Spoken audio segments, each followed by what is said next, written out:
Sinasabing ang buhay ay mahiwaga at kung minsan ay matalinhaga. Gaya ng pag-ibig, madalas ay inaabot ng matagal bago makapagdesisyon ng paglagay sa tahimik. Pero minsan naman ay panandalian lamang ay dumarating kaagad ang pangakuan sa harap ng altar. Pero bago ang pag-iisang dibdib, mahaba o may klima ng proseso nito ay masasabi pa ding malaking pagpaplano ang nakapagitna bago mangyari ito. Ang inyong mapapakinggang kwento ngayong Sabado ay istorya na galing kay Liza, isang babae na mabilis na hulog sa tamang lalaki. Na bagamat hindi pa matagal na pagkakakilala ay naibigay na sa kanyang lahat ng ikakaligaya na nararapat sa isang babaeng magiging kaisa-isang dibdib. Hindi sila dumaan sa kung anumang mga balakid sa kanilang pagmamahalan. Dahil pati ang ina ng kanyang mapapangasawa ay sobrang minahal din siya bilang isang anak. Subalit papaano kung ang halos perpektong kaligayahan na nagsisimula pa lamang ay biglang putulin ng pagkakataon. Tayo nang kilalanin si Lisa at si Tim, may ugnay mo kaya ang buhay mo sa karanasang dadaanan ng ating tatlong pangunahing tauhan. Hindi po ito istorya ng love triangle, pero ito ay istoryang kakalabit sa iyong puso bilang kasintahan, anak at kapatid. Ito ang storya ng pag-ibig kung gaano kahalaga ang pamilya para ito ay maging isang matagumpay na pagsasama. Sinasabing ang isang relasyong may matatag na sandigan ay hindi kayang putulin kahit ng sariling kapalaran. Alamin natin kung paano magtatapos ang isang simulang pinutol at muling nagpatuloy. Dito lang yan sa mga kwento ng pag-ibig, buhay at pag-asa sa nangungunang Barangay Love Stories. Dear Papa Dudut, bago po ako magsimula sa parte ng buhay ko na ito na nais kong ibahagi sa inyo, ay gusto ko na po munang hingin ang pangunawa ng lahat ng ating mga kabarangay. Pinalitan ko po kasi ang mga pangalan pati na ang mga apelyido na isinama ko rito sa kwento para po manatiling kaming pribado. Nawa ay maintindihan ng lahat na gusto ko lamang pong ibahagi ang sinapit ng aming pamilya sa mapaglarong kamay ng tadhana. Ako po si Lisa, 25 taong gulang. Kasalukuyan po akong call center agent dito sa May Taguig. 5 taon na po ako nagtatrabaho sa kumpanyang pinapasukan ko. Dito ko din po nakilala ang lalaking minamahal ko, 5 taon na ang nakakalipas. Mas nauna po akong nakapasok sa kumpanya. Siya naman ay pumasok makalipas ang 2 buwan. Timothy po ang pangalan niya. Timothy Delgado. Hindi niya tunay na pangalan. Palagi niya akong binibiro na napakagalang ko naman daw sa kanya kasi buong pangalan kung tawagin ko siya. Kaya tinatawag niya naman akong binibining Liza. Nainis po ako sa kanya kasi parang ang sarcastic kapag tinatawag niya akong binibini. Kaya para wag na akong mainis ay tinatawag ko na lamang siyang Timothy. Hindi ko na sinabi ang apelyido niya. Pero napakakulit po talaga niya. Kasi biglang nais naman niya ay Tim na lang ang itawag ko sa kanya. Hindi naman kami close kaya bakit ko siya tatawaging Tim? Kaya nakaisip na naman siya ng pang-asar sa akin. Sinimulan niya naman po akong tawagin sa buong pangalan. Kaya nagtunog formal at napakagaling niyang mang-asar, Papa Dudut.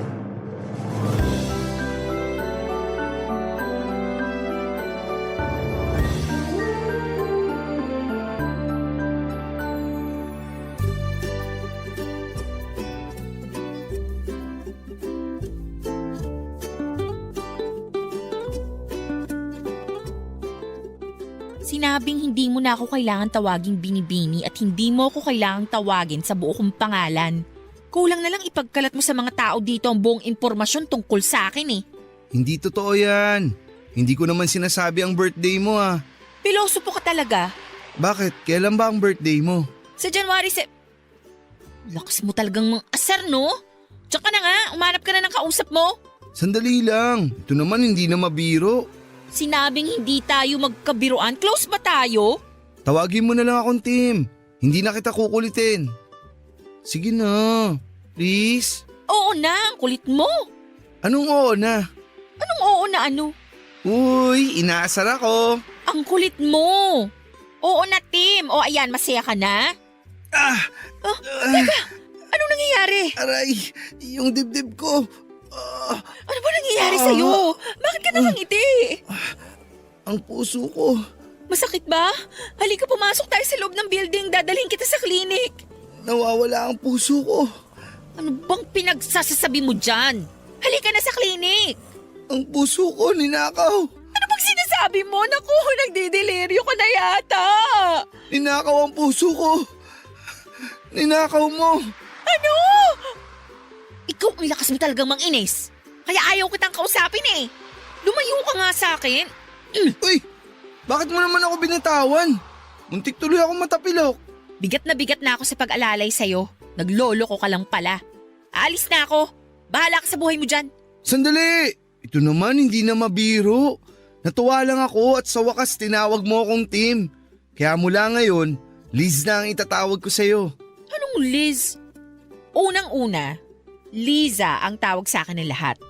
Pangalawa, hindi tayo close para bawasan mo ng isang letra yung nickname ko. Nickname na nga, pinaikli mo pa. Eh di, ako lang ang tatawag sa'yong Liz dito. Parang alam mo na, terms of End that sentence kung ayaw mong hindi na kita pansinin forever. Okay, sige po ma'am. Sarcastic ka ba? Bakit mo ko tatawaging ma'am? Estudyante ba kita? Lisa lang. Lisa, okay? Nice. So, okay na tayo ha. Liza ang tawag ko sa'yo at Tim ang tawag mo sa akin. Tara. Anong tara? Uuwi na ako, no? Sakto. Hatid na kita. Oh, huwag ka nang umindi. May dala akong sasakyan. Para di ka na mahirapan sa biyahe. Doon lang ako nakapark. Lakad pa tayo ng konti. Uy, huwag kang mag-alala. Mabuti naman akong tao. Alam mo naman yun, di ba? Yun lang yung sasakyan ko. Oh. Tara na. Ang kulit mo! Tara na nga. Gusto mo kain muna tayo sa labas? Gusto mong iwan kita dito? O sige, saka na tayo kumain sa labas. Busog pa naman ako eh. Oh, nasa na yung sasakyan mo? Ayan. Motor? Papadudot din naman po sa minamalit ko ang motor at mga nagmomotor. Nagulat lang po ako kasi hindi pa ako nakakasakay sa motor sa buong buhay ko kasi medyo natatakot ako. At ayun na po, kahit na hindi pa ako nakakasakay ng motor ay napilitan na din ako dahil iba talaga ang pagkakapursige ni Tim Papadudot. Hindi niya ako tinatantanan hanggat hindi napapapayag Papadudot. Kasi yung mga pagtataray ko sa kanya, arte ko lang naman talaga yon. Kasi una ko pa lamang siyang nakita ay parang may kilig na akong naramdaman. Feeling high school ako noon na crush yung kaklase pero kunwari ay nagtataray. Yun na yun, ang mismong pakiramdam ko. Pero syempre kahit sumakay na ako sa motor niya ay hindi ko talaga pinaramdam sa kanya na kinikilig ako Papadudot. Hindi naman siguro niya nahalata dahil sa higpit ng pagkakayakap ko sa kanya. Pero Papadudot, don't get me wrong ha. Kasi nga first time kong sumakay ng motor kaya takot ako. Yun ang dahilan ng mahigpit kong yakap sa kanya. Di naman siya nag-isip ng kung ano kasi ramdam niya din na nanginginig ako sa takot. Ginawa naman niya ang pangako niya na mag-iingat ng sobra dahil nga kasama niya ako. Sobrang bagal lang ng takbo ng motor niya para hindi ako matakot. Simula noon ay araw-araw na kaming magkasabay. Araw-araw na akong sumasakay sa motor niya sa loob ng isang buwan. Sa loob ng isang buwan ay 4 na beses na din ako nakapunta sa kanila. Nakilala ko si Tita Alona, ang nanay ni Tim. Tuwing Biyernes pag uwi namin galing trabaho ay sinasama ako ni Tim sa kanila para iwan ang motor niya at sunduin si Tita Alona para magsimba. Matapos magsimba ay sa bahay nila kami maghahapunan dahil lagi nagluluto si Tita Alona. Papadudot kung ako ay patagong pagka-crush ang nararamdaman kay Tim. Pero si Tim ay ramdam na ramdam ko na hindi lang ako crush. Ramdam ko ang pagmamahal niya sa akin dahil ang laki ng respeto niya sa akin, Papa Dudut. Pero syempre ayoko naman na mag-assume na sigurado ang pakiramdam ko. Kaya hindi din naman ako nagpapahalata na na-develop na sa love yung pagka-crush ko sa kanya. Dagdag pa ang pagtingin sa akin ni Tita Alona. Minsan nga ay mas kinakampihan pa niya ako kesa kay Tim. Napakabait niya, Papa Dudut. Sobra ang pagmamahal niya kay Tim. Kaya lahat ng ginagawa ni Tim ay lagi nakasuporta siya. Kasama na ako doon, Papa Dudut, dahil nga sa pagmamahal ni Tim sa akin ay mahal na din ako ni Tita Alona at hindi itinuring na iba. Isang beses nga, Papa Dudut, holiday noon ay wala namang kaming usapan ni Tim pero nagpunta ako sa bahay nila para dalawin si Tita Alona.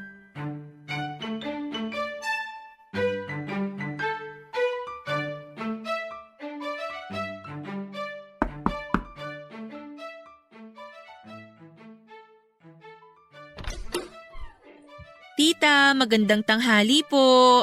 Ay Lisa, halika tuloy ka. Si Tim lumabas lang, may bibilin daw. Sandali lang yon. Halika muna. Okay lang po, kayo naman talaga ang dinalaw ko. Eto po, may dala kong cookies, sugar-free po yan. Ay naku, salamat talaga at sugar-free pang pasalubong mo ha. Opo, para mas healthy. Sabi kasi ni Tim, ayaw nyo daw ng matatamis. Ay oo, mabuti na yung maingat. Sa edad ko, alam mo naman, malapit na sa sakit. Ay siya nga pala, huwag kang mawawala sa 70th birthday ko ha. Siyempre naman po.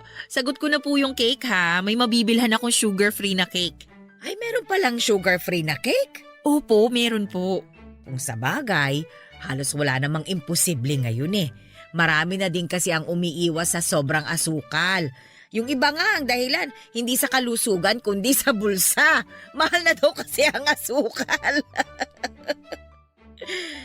Pero teka, anong lasa ng sugar-free na cake? Masarap naman po, tita. May tamis pa rin pero natural lang. Dapat tayong dalawa lang ang matamis dito sa bahay. Uy, nakakahiya kay tita. Hindi nakakahiya kay nanay yun, no? Ay oo, alam ko naman na mahal mo ang anak ko. Kaya huwag ka nang mahihiya sa akin. Oh, kita mo na? Ito talaga? Sandali, ano yan? Bakit butas yung laylayan ng pantalon mo, ha? Sumabit ako sa nakalawit na bakal dun sa may ginagawang kalye. Hindi ko napansin eh. Muntik na nga ako ma-off balance, buti na lang nakapreno ako. Ano ba yan? Bakit ba hindi nila i-check kung maayos ba ang paligid ng ginagawa nila? Nireport ko na, Nay. Sinabi ko sa kanila kaya ayun, inalis nila agad. Tapos tiningnan kung may mga nakausli pa. Napakadelikado nun ah. Okay ka lang ba? Uy, worried. Umayos ka nga, hindi biro yan. Paano kung merong nangyari sa'yo?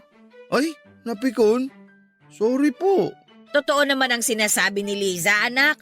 Napakadelikado nun. Ay nako, nagkampiyan na sila. Dapat lang, naiinis ako sa'yo. Muntik na nga ako maaksidente, naiinis ka pa sa akin. Sige ka, pag nawala ako, iiyak ka. Hindi magandang biro yan ah. Anak, ayoko din ang biro mo ha. Oh, kumalma na kayo. Mabuti pa, kumain na tayo nitong dala ni Lisa. Sandali lang at aayusin ko ha. Huy, biro lang yung sinabi ko na mawawala ako. Hindi nga magandang biro yun. Sorry na, wala namang nangyari sa akin eh. Wala nga, paano kung meron? Nag-iingat naman ako. Pangako, mas mag-iingat pa ako lalo. Iisipin ko na lagi kang nakasakay sa motor ko para lagi ako mag-iingat sa pagmamaneho. Oh, ngiti ka na. Di ka ba nasugatan? Hindi, napunit lang tong pantalon ko. Kayang-kaya kong tahiin tong punit. Ako na magtatahi, hubarin mo na. Ha? Ba rin? Ano ka ba? Nandyan si nanay oh. Uumpisahan mo na naman ako eh. Sige, Pikon na naman. Huwag ka nang mapikon. Natutuwa nga ako at sinorpresa mo ako sa pagdating mo ngayon eh. excuse me no. Nandito ako kasi dinalaw ko si Tita Alona at hindi ikaw. Sige nga, tingnan mo nga ako sa mata. Tapos sabihin mong hindi ako ang ipinunta mo dito. Naiinis na ako ah. Oo. Baka magkapikunan pa kayo dyan ha. Halina kayo rito sa mesa. Handa na yung merienda natin. Papadudot, kahit napatawa na ako ni Tim ay hindi naalis sa akin ang aksidenteng kinasangkutan niya ng mga oras na yon, Papadudot. Malit na aksidente man yon pero aksidente pa rin. Nakakatakot kasi at alam naman natin ang mga nagmumotor. Sinasabi nila na laging nasa hukay ang isang paa mo. Natatakot ako sa kasabihang yon, Papadudot. Matapos ang merienda at kwentuhan ay nagpaalam si Tita Alona na magpapahinga daw muna siya, kaya naiwan kami ni Tim. Kinausap ko siya ng masinsinan, Papadudot. Sinabi ko na baka pwedeng wag na siyang magmotor. Sinabi ko na pwede naman kaming mag-jeep lang o mag-taxi sa tuwing may pupuntahan. Sabi niya ay napaka-convenient daw kasi ng motor, lalo na daw pag traffic. Madali lang daw umiwas at sumingit-singit. Alam kong mahirap pa siyang kumbinsihin kaya hinayaan ko na muna ang aking request. Pero ang sabi ko sa sarili ko ay makukumbinsi ko din siyang wag nang magmotor. Darating ang araw na yon, pangako ko sa sarili ko. Makalipas ang 1 linggo matapos yung minor accident na pumunit sa pantalon niya, ay pupunta na uli ako kina Tim. Pero sinundo niya ako, Papadudot. Ayon, nakamotor kaming bumiyahe. Maingat namang magmaneho si Tim mula sa amin hanggang sa kanila at maayos naman ang naging biyahe naming dalawa. Sobrang palagay na ang loob sa akin ni Tita Alona kaya open na din ako sa mga biruan namin. Hindi na ako nangingiming tumawa ng malakas kapag nagpapatawa si Tim. Kasi pag tumatawa ako mas tawang-tawa si Tita Alona sa tawa ko. Hanggang isang beses ay tinanong ako ni Tim kung takot pa daw ako sa motor matapos ang mahigit 2 buwan ng pagsakay ko sa motor niya. Sabi ko ay medyo hindi na. Aba, Papadudot, biruin ba naman ako na yung mahigpit na pagyakap mo sa akin ay hindi nadala ng takot? Nabigla ako sa tanong niyang yon at hindi ko alam ang sasabihin pero dahil hindi na ako nahihiya, kahit nadinig pa ni Tita Alona ang tanong niya ay natawa na lamang ako. Ayon, doon siya nakakuha ng pagkakataon para sabihing mahal niya ako. Papadudot, mahigit 2 buwan na rin naman kaming araw-araw magkasama kaya hindi na ako nagpakipot pa. Kahit kaharap si Tita Alona ay sinagot ko din kaagad siya. Pero hindi pa pala yon ang araw na sosorpresahin niya ako sa mga tanong niya kasi isang araw na corner niya ako sa isang tanong, Papadudot.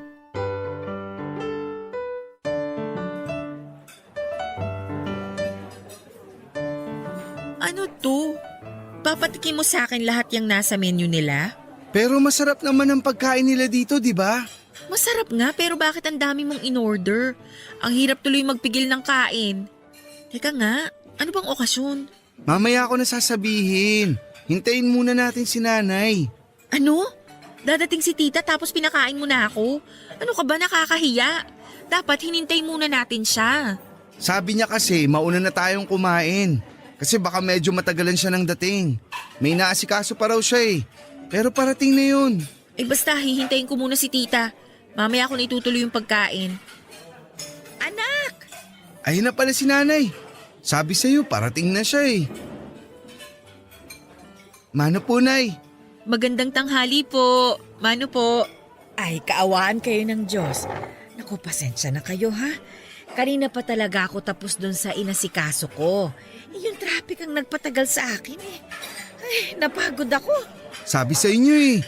Bibilang ko na kayo ng sarili niyong motor para kahit traffic, pwede kayong dumaan sa mga masisikip na daan. Tigilan mo nga ako. Unang-una, sa edad kong ito, pagmumotorin mo ako? Oh, ayaw niyo nun, Nay. Ang angas ng dating niyo pag nakamotor. Ito talaga, tigilan mo na nga si tita. Ay naku, laging ganyan yan, iha. Dati nga sabi ba naman, bibilihan niya raw ako ng leather jacket para daw magmukha akong action star, para daw walang mambasto sa akin. Aba, sabihin na natin na mukha akong nakakatakot.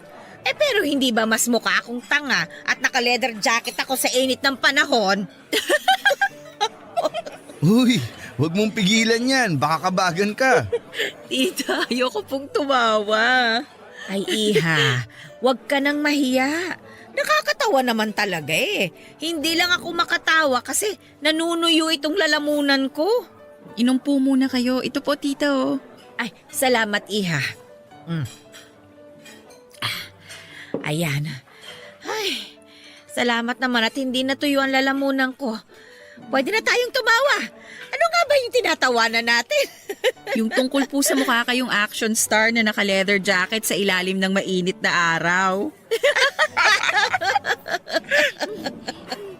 Sorry po. Itong anak ko na ito talaga, hindi na makabiro. Ayan ha, sinasanay ko na ang sarili ko ha. Anak, sige, sabihin mo na. Sabihin ng alin po. Liza, matagal na din naman tayong magkarelasyon. Siguro naman, pwede na tayong magpakasal. Okay ka lang? Tinatanggap mo ba ang proposal ko? Ha? Nabigla naman ako sa sinabi mo. Kung hindi ka pa handa, maiintindihan ko. Maghihintay ako. Ay, wala akong sinasabing ganyan. Siyempre, payag na payag ako. Ay nako, salamat naman sa Diyos. Pero iha, syempre kailangan pa din namin na hingin ang kamay mo sa iyong mga magulang. Kailan ba pwede? Kung kailan po kayo pwede, tita? Ano bang tita? Nanay na ang itatawag mo sa akin. Opo. Nanay? Yun! Ang sarap pakinggan! Huwag kang ngang maingay, nakakahiya sa ibang mga tao. Bakit ba? Masaya ako eh. Mga kaibigan, ito po si Liza, girlfriend ko. Pumayag na po siya na magpakasal kami.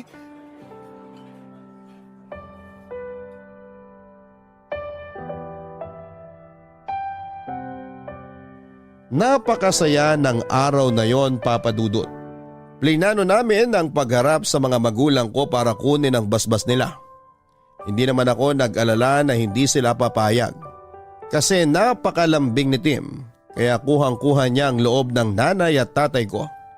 Hindi nga kinabahan si Tim nung sabihin niya ang pakay.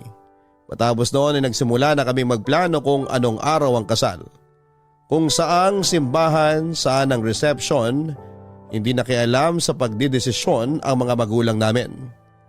Inayaan nila kami sa lahat ng desisyon at hindi na din kami kumuha ng wedding planner. Kasi gusto ko din na hands-on ako sa paghahanda at pag-aayos ng lahat. Pero parang ramdam ko na ako lang lahat ang nagdidesisyon. Kasi naman Papa Dudut, sa tuwing tatanungin ko si Tim, ang lagi niyang sagot ay kung saan ang sa palagay ko ay maganda. Yun din ang desisyon niya. Sa gitna ng mga pagpaplano ay binuksan ko uli ang isang hiling na sana ay mangyari. Ano ba nga ayusin natin ngayong araw? Maghihintay lang tayo ng mga tawag kung may kailangan tayong puntahan. Yung venue ng reception, hindi ba natin pupuntahan? Napuntahan na natin yun. Sabi na naman natin ang mga gusto natin. Tatawag naman sila kung may iba pang kailangang malaman. Yung pagkain, okay na ba yung mga napili natin? Kailangan kaya natin puntahan uli? Baka may dadagdag pa tayo. Pwede naman nating itawag yun kung sakaling may idadagdag. Saka yun na yung mga pagkain, kumpleto na yun. Magdagdag na lang kung may additional guest pa tayo. Nabigyan na ba natin lahat ng invitation? Baka may mga nakakalimutan pa tayo na dapat imbitahin. Nabigay na lahat. Siguro naman naimbita na lahat ng dapat. Mag-relax ka nga. Sorry, mukha ba akong tensyonado? Gusto ko kasi maayos na lahat. Para wala na tayong iisipin 1 week bago ang kasal. Okay na lahat. Iba naman pag-usapan natin. Okay. Ilan ba gusto mong anak? Darating tayo dyan, saka na natin planuhin yan pagkatapos ng kasal. Okay. Akala ko kasi gusto mo nang planuhin yung dami ng mga magiging anak natin eh. Hindi yon. Ang sinasabi kong pag-uusapan natin ay yung pagmumotor mo. Pagmumotor ko? Oo. May request sana ako sa iyo eh. Ano yun? Gusto ko sana, huwag ka nang magmotor. Bakit? Basta natatakot ako pag nagmumotor ka eh. May ingat naman ako. Di ba pag nakasakay ka sobrang ingat ko magmaneho? Oo nga, maingat ka. Pero paano kung yung mga kasabay mo sa kalsada ang hindi maingat? Kung yan ang gusto mo, sige. Pero pwede ba hanggang matapos na lang natin ang pagpaplano sa kasal? Hindi ba pwedeng simula na ngayon? Tapusin na lang muna natin ang pagpaplano. Para mas madali tayong nakakapunta sa mga dapat puntahan. Pagkatapos nun, stop na ako. Sakto, si parang Bimbo gustong bumili ng motor. Pang-deliver lang daw dun sa subdivision nila. Salamat at pagbibigyan mo gusto ko ha. Siyempre naman, magpapakasal na tayo. Kaya dapat kung may kailangan na alisin at baguhin, gawin na natin. Yun lang naman ang gusto kong alisin mo, yung pagmumotor mo.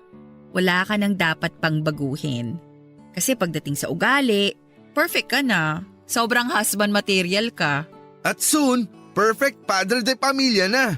Sabi nang antayin muna nating matapos yung kasal eh. O sige, sa huling araw ng pagbumotor ko, doon na natin pag-usapan ang plano kung gaano karami magiging anak natin ha. Ikaw talaga lagi kang may sagot. Oo na nga.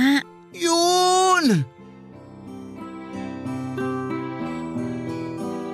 Magandang usapang yon, Papa Dudut. Kahit mahal niya ang motor niya ay madali din naman siyang nakapagdesisyon na hindi na siya magmumotor.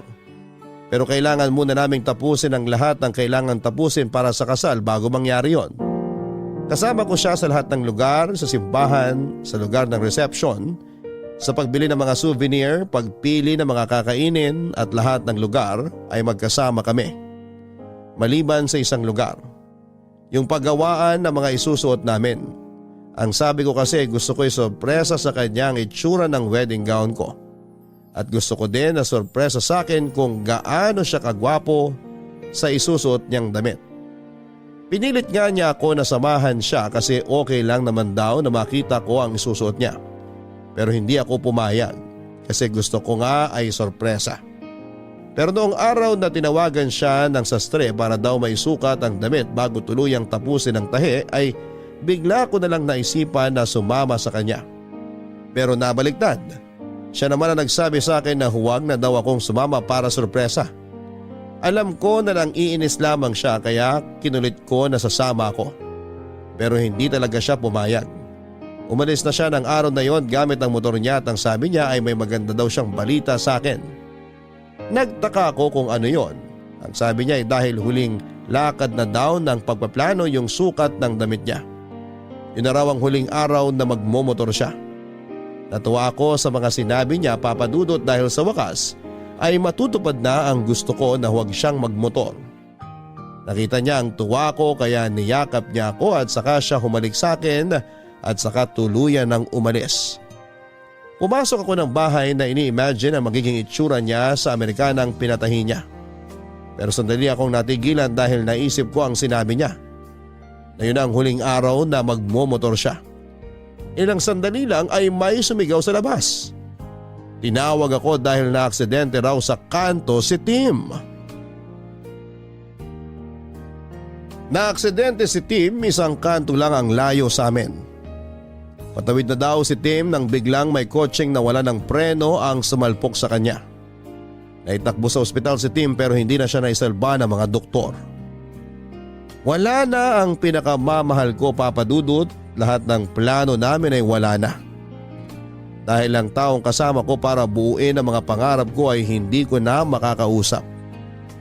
Siguro ay iniligtas ako ng pinakamamahal ko kaya hindi ako nakasamang maaksidente. Dahil noon naman, sa tuwing magsasabi akong sasama ako sa kanya ay hindi siya nagdadalawang isip at agad-agad ay isinasama niya ako. Pero ng araw na yun ay talagang pinilit niya na huwag akong sumama. Kahit na wala naman sa kanya kung makita ko ang damit niya o hindi. Ginawa niya lang dahilan ang huwag kong makita ang damit para hindi ako magpilit na sumama. Nagsisisi din ako dahil nawala sa isip ko na sabihan siya na mag-ingat ka. Ang damit pala na susukatin niya ay ang damit na susuotin niya sa kanyang paglisan. Masakit sa akin ang nangyari, Papa Dudut, pero nilakasan ko ang loob ko at tinapangan ang sarili ko dahil ako ang umalalay sa nanay ni Tim. Matanda na rin si Nanay Alona. Napakasakit sa kanya ang nangyari dahil si Tim ay ang kaisa-isa niyang anak. Kung maaari lang na gumawa pa ng isang team para hindi na mangulila si Nanay Alona ay gagawin ko. Pero hindi pwede. Ipinangako ko na lamang kay Tim na hindi ko iiwan si Nanay Alona. Lagi ko siyang dadalawin at kukumustahin. Makalipas ang isang taon ay sabay naming dinalaw ang libingan ni Tim, Papa Dudut. Pagkagaling sa sementeryo ay hinatid ko siya sa bahay. Pauwi na ako nang makakita ako ng magkasamang nakasakay sa motor. Biglang bumalik sa akin ang lahat ng alaala namin ni Tim kapag sakay niya ako sa motor niya. Mahirap man papadudot pero kailangan na mag-move on ang sabi ko sa sarili ko. Sa huling pagkakataon ay sasakay ako sa motor para sa huling alaala ng pag-angkas niya sa akin. Pagkatapos noon ay susulong na ako sa susunod na kabanata ng buhay ko. Kaya naisipan kong mag-book sa isang app para sumakay sa motor at dito na nangyari ang isang bagay na napakahirap intindihin at ipaliwanag.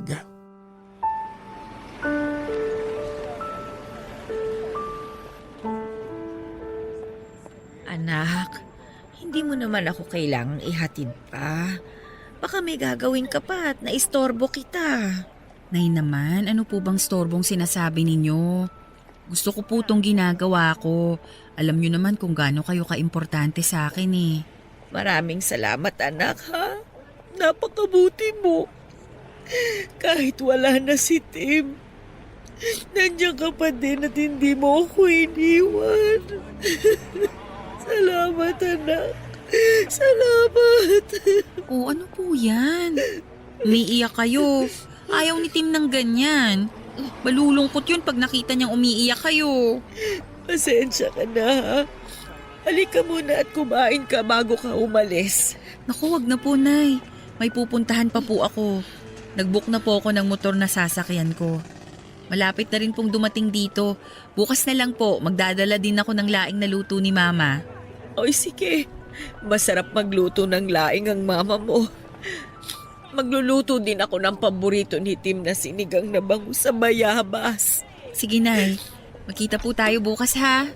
Ano po? Kaawaan ka ng Diyos. Mag-iingat ka ha. Papasok na ako sa bahay. Opo. Tim, miss na kita. Pangako, magmo-move on na ako. Nag-book ako ng motor. Sasakay ako ng motor sa huling pagkakataon.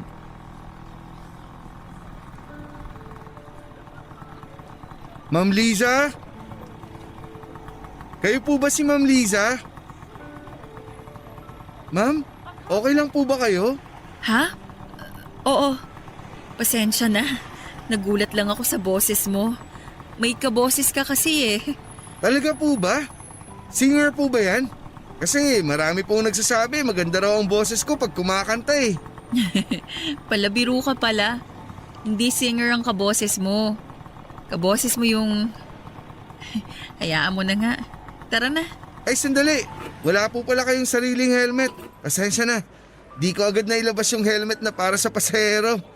May iba po kasing pasahero may dalang helmet. Eto po ma'am. Malinis na po yan. Lagi ko pong ini-spray ng alkohol. Pero isprayan ko po ulit sandali ng alkohol bago niyo isuot. Ayan. Ma'am, pwede niyo na pong isuot. Salamat.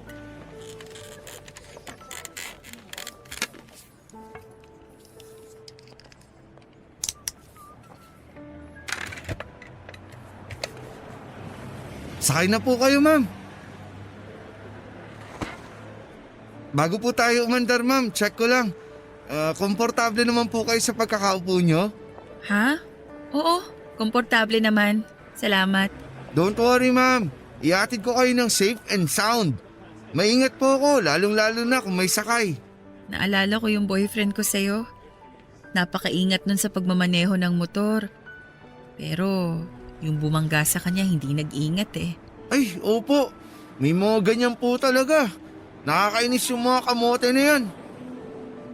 Kamusta na po si sir? Wala na siya. 1 taon na siyang wala. Babang luksa niya ngayon. Simula nung nawala siya, ngayon na lang uli ako sumakay ng motor. Ay, sorry po ma'am. Okay lang. 1 taon na din naman. Kailangan ko nang sumulong sa buhay ko. Sobrang bait po siguro ni sir, no? Oo. Alam mo ba, siya yung kaboses mo. Nakakatakot naman kayo ma'am. Ay, pasensya na. Hindi ko gusto na takutin ka. Sobrang nagulat lang kasi ako kanina nung tinawag mo ako sa pangalan ko eh. .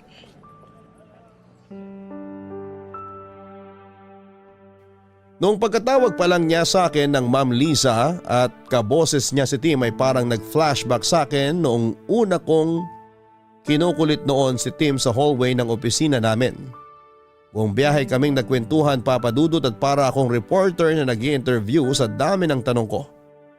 Gusto ko kasing madinig ang boses niya habang kausap ko siya.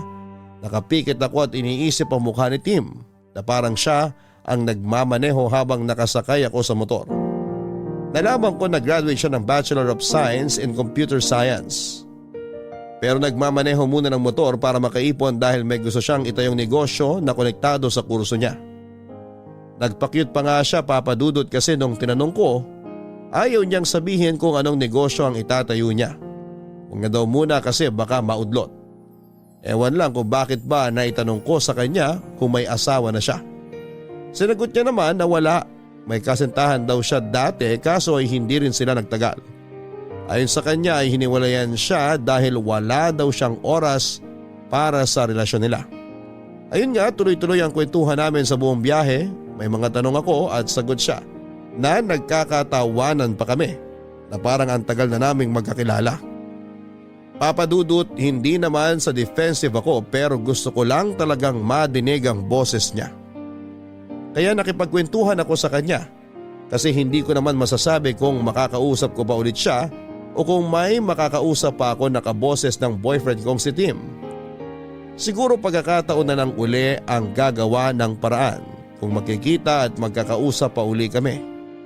Malapit na akong buwaba at halos lahat na itanong ko na sa kanya maliban sa pinakaimportante, ang kanyang pangalan.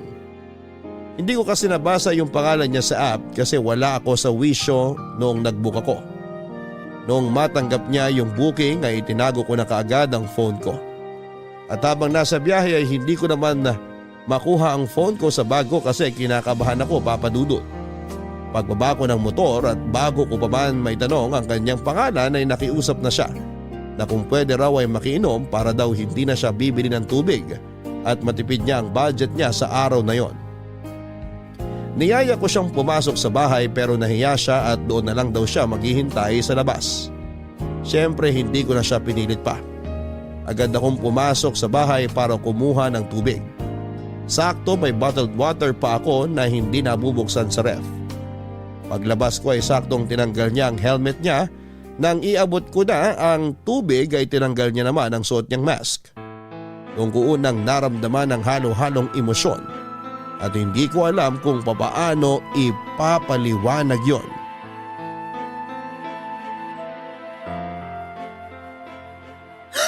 Tim? Ma'am, Timothy?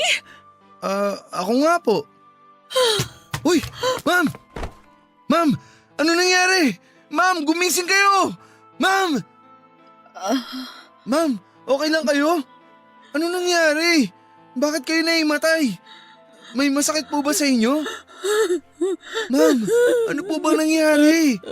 Ano pong ginawa ko? Ma'am, relax lang po kayo ha. Eto po, uminom muna kayo ng tubig.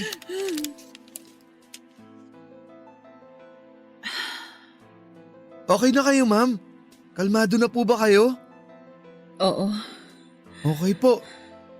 Bakit po kayo naimatay? Ano po bang nangyari? Para kayong nakakita ng multo eh. Yung binigay niyo pong tubig, napainom ko din tuloy sa inyo.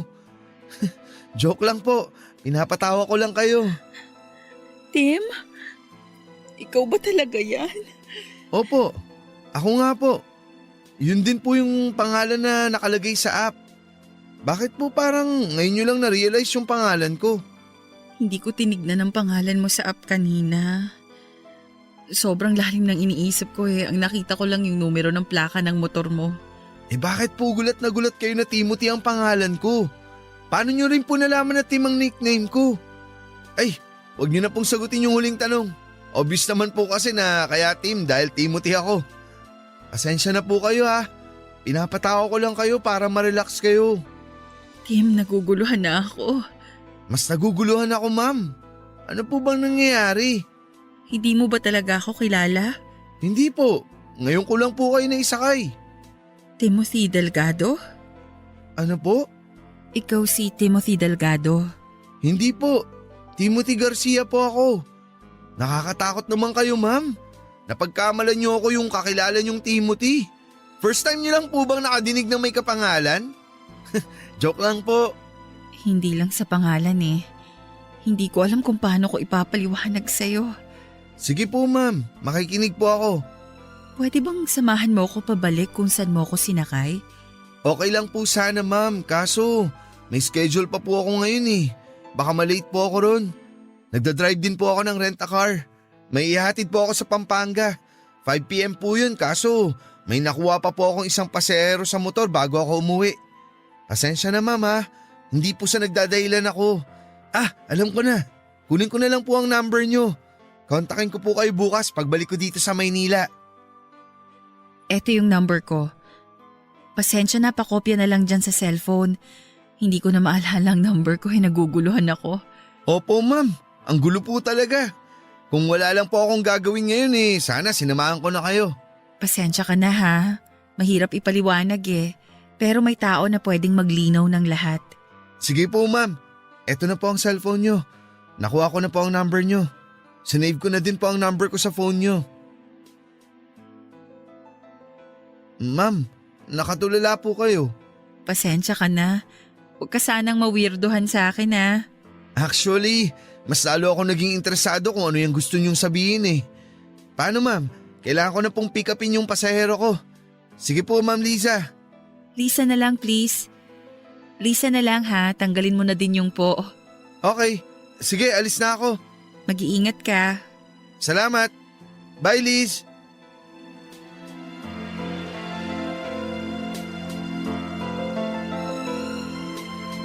Para akong binuhusan ng malamig na tubig nang tawagin niya akong Liz dahil yon ang gustong itawag sa akin noon ni Tim.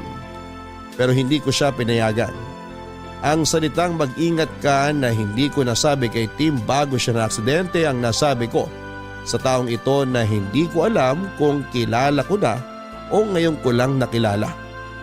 Maniwala kayo sa hindi, ako mismo ay nagitla sa mga pangyayari. Mistulang eksenang hango sa isang pelikula ang pagkakita namin dalawa. Sadyang ayaw magpatalo ng utak ko at patuloy na iniisip nito na guni-guni ko lamang yung nangyari. Hindi totoo. Pero mali ako, mas totoo pa ito sa inaasahan ko. Gulong-gulo ako papadudot at kinabukasan ay tinignan ko ang aking telepono. Tinignan ko kung nandun ang numerong nilagay ng mahiwagang lalaking yon. Nandun nga papadudot. Ibig sabihin ay hindi pa naginip ang nangyari. Nahihiya akong tumawag kaya nag-text na lamang ako. Kinumusta ko siya at hinintay ko ang sagot niya. Pero hindi ito sumagot kaagad at ilang sandali ay biglang tumunog ang cellphone ko. Nag-reply na pala siya sa text. Humingi siya ng pasensya na natagalan siyang sumagot kasi kauuwi niya lang. Willing daw ito na pumunta kung papupuntahin ko. Kaya binigay ko ang address ni Nanay Alona at sinabing magkita kami doon ng tanghali. Matapos kong mag-ayos ay pinuntahan ko na si Nanay Alona. Nung una ay inalo ko muna siya at kinumusta saka ko tinanong kung may kapatid nga ba si Tim. Ganoon na lamang ang pagkabigla ni Nanay Alona sa tanong ko. Napaluha siya at ikinuwento sa akin ng isang lihim na ayaw na sana niyang maalala. Hindi na nakilala ni Tim ang kanyang ama dahil noong nagbuntis si Nanay Alona ay madalas na ang pagtatalo nila. Sa isang probinsya sa Visayas na katira noon si Nanay Alona, ang kanyang pag-aasawa ay isang arranged marriage kaya hindi maganda ang pagsasama nila. Pinantaan siya nito na matapos niyang ipanganak ang ipinagbubuntis ay kukunin niya ito at ilalayo. Pero bago pa man nakapanganak si Nanay Alona ay naghiwalay na sila hanggang dumating ang araw ng kanyang panganganak. Sa bahay siya nagsilang sa tulong ng kanyang kapatid at laking gulat ng kapatid niya nang makitang may isa pang sanggol. Kambalang pinanganak ni Nanay Alona. Napakasaya ni Nanay Alona at pinangalanan niya ang kambal na Timothy at Tomas. Hindi na nagparamdam ang kanyang asawa at naging maayos naman ang buhay ng mag-iina. Napabinyagan niya ang mga bata, malulusog ang mga ito. Ang unang taon ng kaarawan nila ay abala si Nanay Alona at kapatid niya sa paghahanda. Ang kapatid ni Nanay Alona ang gumagawa ng mga ginupit na letra para idikit sa pader. Nakadikit ang maligayang karawan Timothy at kulang pa ang mga nagawa kaya kasalukuyan niyang ginugupit ang ilang pangletra. Nabubuo naman ng salitang at Tomas. Nang utusan ni Nanay Alona ang kapatid na bumili ng gulay dahil kinulang ang sahog para sa pansit. Umalis ang kapatid bitbit si Timothy para pumunta sa palengke. Naiwan sa bahay sina Nanay Alona at Tomas. Nasa kuna si Tomas sa may sala nang balikan ni Nanay Alona ang niluluto. Nang biglang dumating ang asawa niya. Kinuha nito ang bata at itinakas. Sa bilis ng mga pangyayari ay hindi na malaya ni Nanay Alona na nakuha na pala si Tomas sa kuna. Wala na nang naabutan si Nanay Alona. Naguluhan siya at pilit na inintindihan nangyari kung paanong biglang nawala si Tomas sa kuna. Hinanap ni Nanay Alona si Tomas at sinubukan niyang lumabas ng bahay nang dumating ang isang nagmamadaling kapitbahay upang sabihin na kinuha ng dating asawa ang anak niya. Nadurog ang puso ni Nanay Alona ng panahon na yon. Palibhas ay hindi alam ang gagawin kaya hindi niya alam kung paano mababawi ang anak hanggang sa lumipas ang panahon.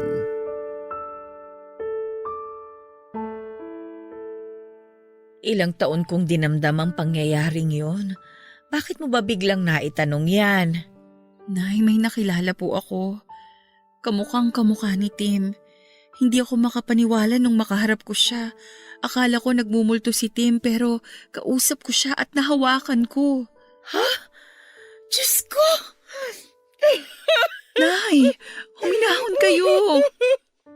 Anak ko yun! Sigurado si Thomas yun! Magkamukha sila ni Tim nung bata pa sila, kaya hindi ako magkakamali. Siya yung nawawala kong anak! Nay, Tim din po ang pangalan niya. Pero iba po ang apelyido. Garcia po. Apelyido yun ang kanilang ama. Ang apelyido na ginagamit ni Tim ay apelyido ko. Siguro nung araw na kinuha si Thomas, pangalan pa lang ni Tim ang nakadikit sa pader noon. Marahil iniisip ng ama niya na ang nakuha niyang bata ay si Timothy. Hindi niya din alam na kambal ang naging anak namin. Diyos ko! Sana siya si Thomas! Parang awa mo na, Diyos ko! Bago man lang po magpantay ang aking mga paa! Minahon kayo, Nay. Pinapunta ko siya dito kasi gusto ko din malaman kung ano bang nangyayari. Parating na po siya, nag-text na siya sa akin. Ibinigay ko yung address dito. Alam na niya ang lugar na to kasi dito niya ako sinundo ng motor kahapon. Tao po! Liza! Diyos Nandiyan ko! ka ba? Boses ni Tim yun! Siya na po yan. Nay, huminahon kayo ha. Papapasukin ko lang siya. Magandang tanghali, Liza. Tuloy ka.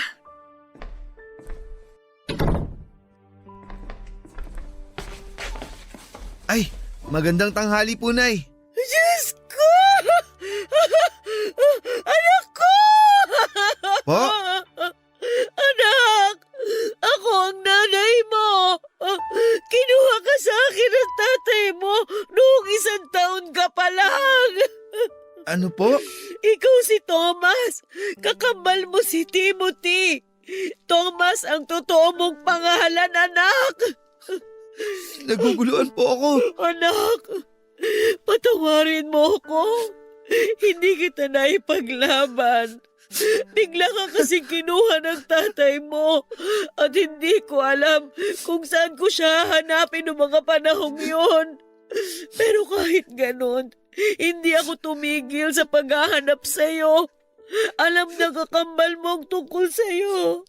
Ikinuwento ko ang nangyari, kaya siya man ay hinahanap ka rin. Pero wala kaming alam kung saan ka matatagpuan, anak ko. Kaya pala ang nakilala kong nanay, palaging sinasabi sa akin na hindi niya ako anak. Akala ko noon inampun lang nila ako. Para akong ibang tao sa bahay na yun. Gusto kong malaman ang totoo pero sa tuwing tatanungin ko si tatay, nagagalit siya at sinasaktan niya ako. Kaya itinigil ko na ang pagtatanong at Tinanggap ko na lang kung anong meron ako noon. Anong meron ako noon? Yung sarili ko lang. Patawarin mo ako, anak ko. Ginawa ko ang lahat. Alam ng Diyos yun. Alam ng Diyos kung paano kita hinanap. Kami na kapatid mo. Anak, mahal na mahal kita, anak ko. Nay!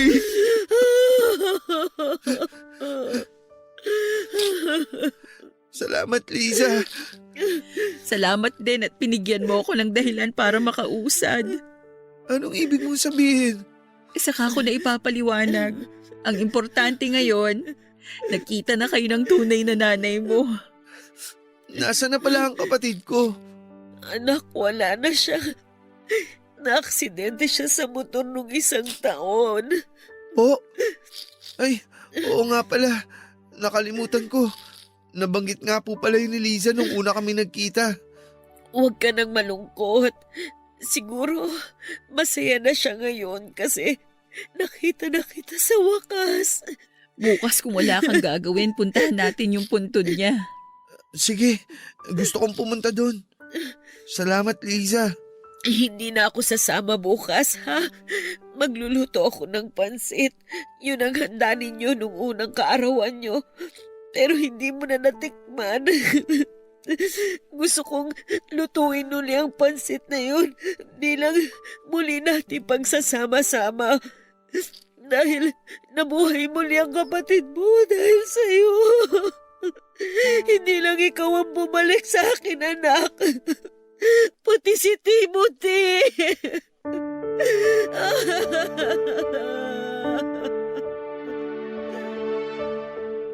Papadudot nang marinig ko ang sinabi ni Nanay Alona na nabuhay muli si Tim dahil sa kanyang kakambal. Sana'y totoo din para sa akin. Pero hindi. Hindi ko na uli makakapiling pa ang pinakamamahal ko. Pero para kay Tim ay tatanggapin ko na lamang ang lahat ng nangyari. Oras na nga talaga ng pag-move on. Nakakalito, Papadudot, kasi pareho sila ng pangalan pero hindi na siguro kailangan na magpalit pa ng pangalan si Timothy para ibalik sa Thomas ang pangalan niya. Kasi yun na din naman ang kinalakhan niya. Sa mga papel na pinagawa ng tatay niya para sa kanya ay puro Timothy ang nakalagay na pangalan. Saka isa pa ay okay na din at Tim din ang pangalan niya, parang nandyan pa din si Tim ko.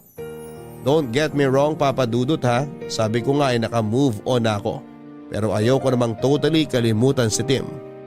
Sa bahay na ni Nanay Alona nanirahan si Tim dahil napakahabang panahon ang nawala sa kanilang dalawaan na magkasama. Kaya kailangan nilang habulin ang mga panahon na nangulila sila sa isa't isa. Masayang masaya ako dahil bukod sa akin ay naka-move on na din si Nanay Alona. Oo, wala na nga ang boyfriend kong si Tim pero buhay na buhay siya sa lahat ng aspeto sa katauhan ng kapatid niyang si Thomas o Timothy. Dahil nga doon ay nakatira si Timothy kay Nanay Alona at dahil madalas ko ba din dinadalaw si Nanay Alona ay madalas din kaming magkasama at nagkwekwentuhan. Papadudot, para kaming soulmates dahil ang gaan ang loob namin sa isa't isa. Ayoko maging unfair, ayokong isipin na kaya ako close sa kanya dahil nga si Tim pa din ang nakikita ko. Kasi habang tumatagal ang panahon, kahit pala sila kambal ay may mga pagkakaiba din pala sila. Pareho sila ng sense of humor pero si Tim ay pag seryosong topic ay nagiging seryoso. Si Timothy ay iba.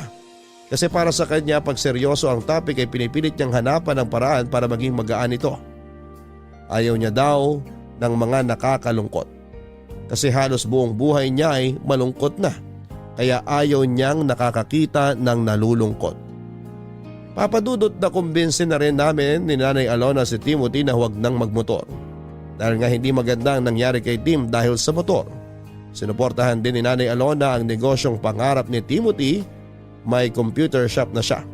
All around ang shop mula repair hanggang sa pagpuprogram at kung ano-ano pang may kinalaman sa computer, kaya ni Timothy.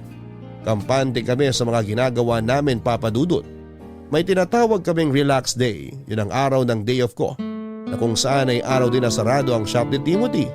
Okay naman ang mga paglabas-labas namin para kumain at mag-aliw hanggang isang araw.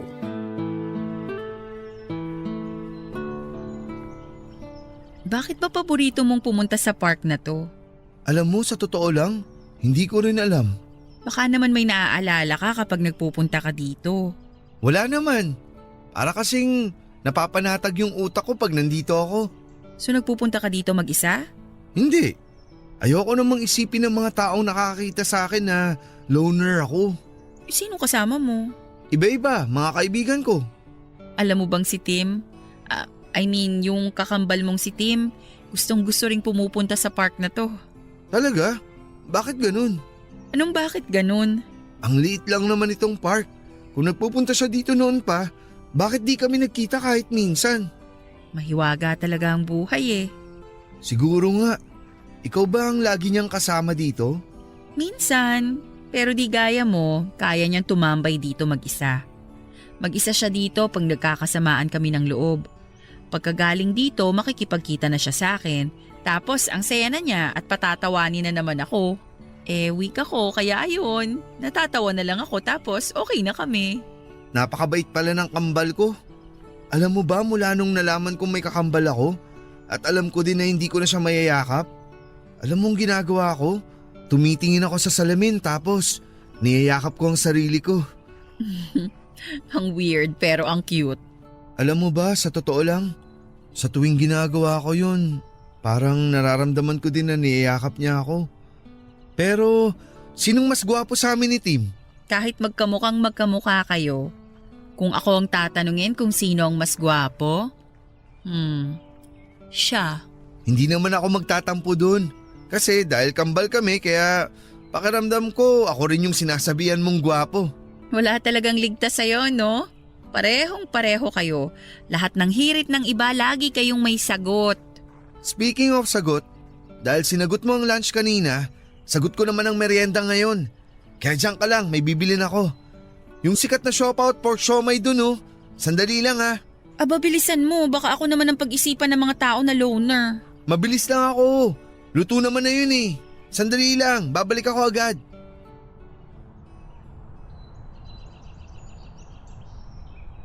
So, ikaw yung pinalit sa akin? Ha? Ako bang kausap mo, miss? Di pa ba obvious? Sa'yo ko nakatingin, diba? Natakot ako bigla eh. Baka kasi may nakikita ka na hindi ko nakikita. Pilosopo ka. Yan ba napulot mo kay Tim? Sandali, miss ha? Kasi medyo nakakagulat ka. Bigla ka nalang nagsasalita dyan. Hindi ka man lang nagpapakilala. Girlfriend ako ni Tim. Teka lang ulit, miss ha? Girlfriend?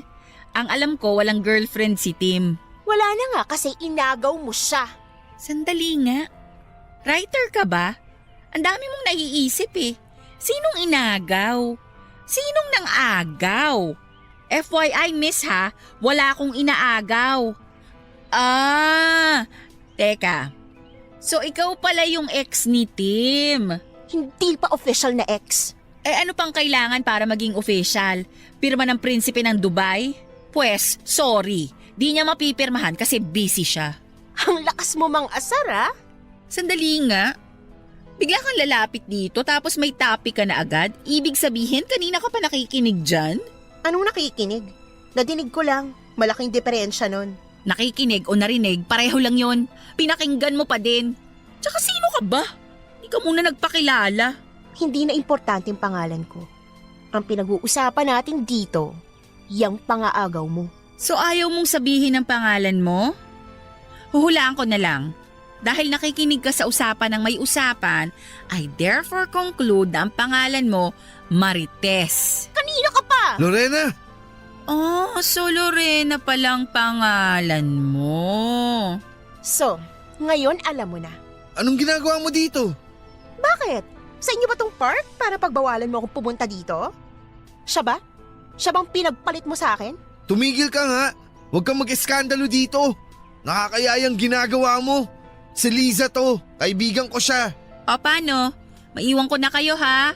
Pag-usapan niyo yung problema niyo. Huwag niyo na akong idamay. Liza, sandali! Saan ka pupunta? Kinakausap pa kita!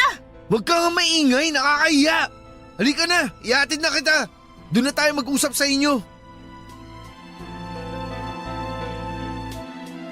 Iniwan ko silang dalawa, Papa Dudut, at hindi ko alam kung dahil ba sa ayaw kong madamay sa gulo nila o dahil noong sabihin ni Timothy na magkaibigan lamang kami.